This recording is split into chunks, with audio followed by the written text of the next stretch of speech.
Hello and welcome to StratNews Global. I am Surya Gangadharan. Australia appears to have weathered the coronavirus storm much better than perhaps many other countries. While the graph has risen, the number of deaths are fairly low. And we're trying to get a sense of how this has happened, what Australia has done.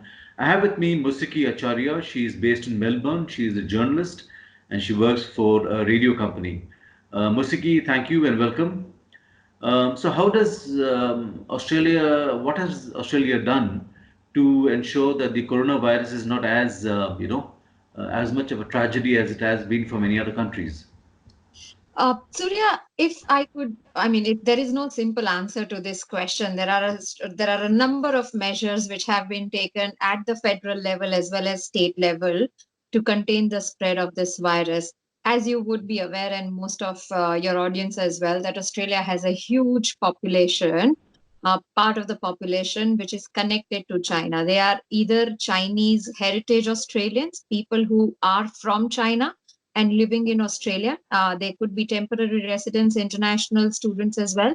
So I remember that one of the first measures that Australia had taken was that when the outbreak was reported in Wuhan, Hubei province of China, the first measure they took at that point of time was to identify that how many people are do live in China, how many what kind of intake does Australia have from China. And one of the first measures which was taken was that anybody who is returning from China would have to self isolate for 14 days. And anybody who was coming from that particular region, Wuhan and Hubei province, they would have to be quarantined at different locations across Australia. So some of them were taken on the outskirts of Darwin. It's one of the cities north in Australia, and the other few people were taken to Christmas Island. So Mhm. first of all, they were brought in Australian citizens who could come to Australia of Chinese heritage. They were asked to quarantine themselves at these places. Australians from China were evacuated, whereas international students and temporary residents were denied entry. So whosoever was a permanent resident and a citizen could come in with the condition that they would be quarantined, and those who were international students, temporary visa holders, they were denied entry. So they were banned from coming to Australia. So that was the very first measure that Australia took.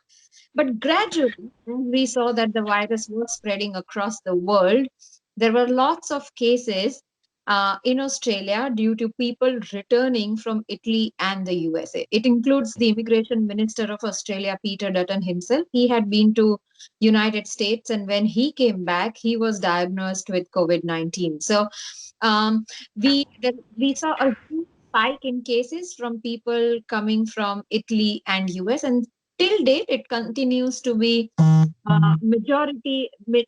it continues to be the reason majority cases for people who have returned from overseas. Over a period of time, we have seen other stringent measures being taken.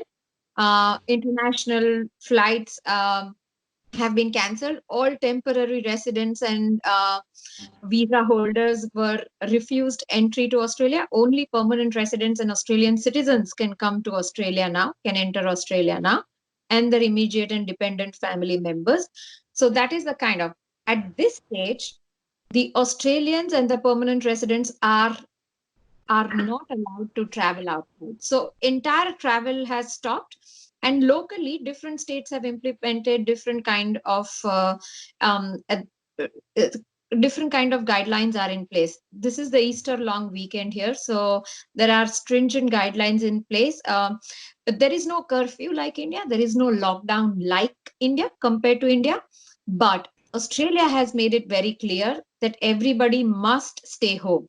They can get out only to buy their groceries and essentials, to get their medicines or visit a doctor, or to provide care to somebody else if somebody is in need of care, and to exercise. So just take a stroll around, walk your dog, go for a jog, go for a bike ride and come back. And that also for a very short minimum time. But that has helped contain the spread of the virus.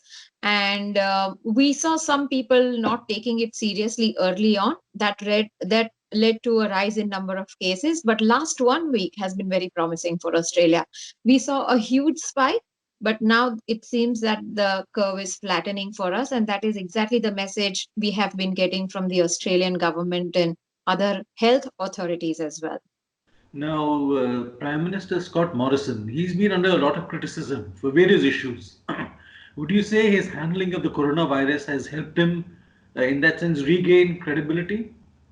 I would not be in a position to comment on that because it's a matter of politics. But what I can point out to you as a fact is that uh, in the poll, which is conducted every week, as to who is the preferred prime minister, Scott Morrison's ranking has definitely gone up. And the experts, the political experts, claim that this is due to the way he has been communicating throughout the spread of this virus and what the government is doing to handle it. So, yes, you could probably say that. Is there any public opposition, any public animus against the ethnic Chinese community in Australia?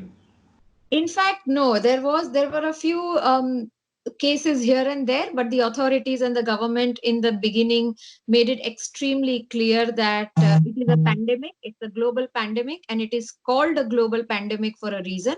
No one region, no one center, or not one person can be held responsible for it. And there are very stringent laws here. So there were a few sporadic incidents in Australia, but the virus soon spread to other parts of the world, and now we've seen that many other European countries have far more number of deaths and cases than China itself. So we haven't seen that one lately. So, do you expect the restrictions on movement? How long do you expect they will continue? Well, that's a very interesting question that you asked, Surya, because most of the other countries have put in a lockdown in place till a certain date. Like for example, India has said that they have declared a lockdown till April 14th. New Zealand declared a lockdown for 4 weeks. US has extended their lockdown till 30th of April. Australia has consistently maintained that whatever we do, we will be doing it for a very long period, for 6 months. So that is what they have been preparing people for. There is no stringent lockdown as such. There is no curfew out at all. If I want to go and buy a piece of loaf of bread, I can definitely step out and go and get a loaf of bread here. There are no laws restricting my movement to go anywhere. But whatever they said, that whatever they will do it for a very long period of time. And that is the reason why the schools were not shut down. However, what we are seeing lately is that right now the school holidays are going on. When the term opens, after the school holidays, most of the schools will be moving to remote learning. But till now, even the schools and colleges and high schools were on. While most of the people have moved to remote learning, and this will happen in after the school holidays. But Prime Minister has made it clear that whatever measures we take, it will be for a very long period of time. So, how is industry, business, how are they reacting to this? It's kind of uncertainty here, isn't it? That definitely, like, it goes without saying, and it's not something which is unique to Australia. It is across the world. Very, very dire consequences for businesses here. Some of the biggest losers have been definitely the airline industry. Yeah. If we just talk about the Australian airline industry, Qantas has stood down more than 18,000 staff. Virgin has stood down more than 10,000 staff. They've asked for aid from the government. Smaller airlines have also shut their domestic and international flight operations. So thousands and thousands of job losses. Businesses have been badly affected. And this is not just one sector. We are talking about sector across the spectrum here in Australia. So right from the retail and hospitality industry to your local business, where the demand goes down because people don't want to buy stuff when they don't have jobs. So economy has been badly affected, but government has come out with two economic stimulus packages for the Australians, and there are several measures being taken by the government to support these businesses and people who work in these businesses. So, looking beyond Corona, do you think the ties with China will be affected? Because worldwide we are seeing this huge backlash against China. What is the sense in Australia?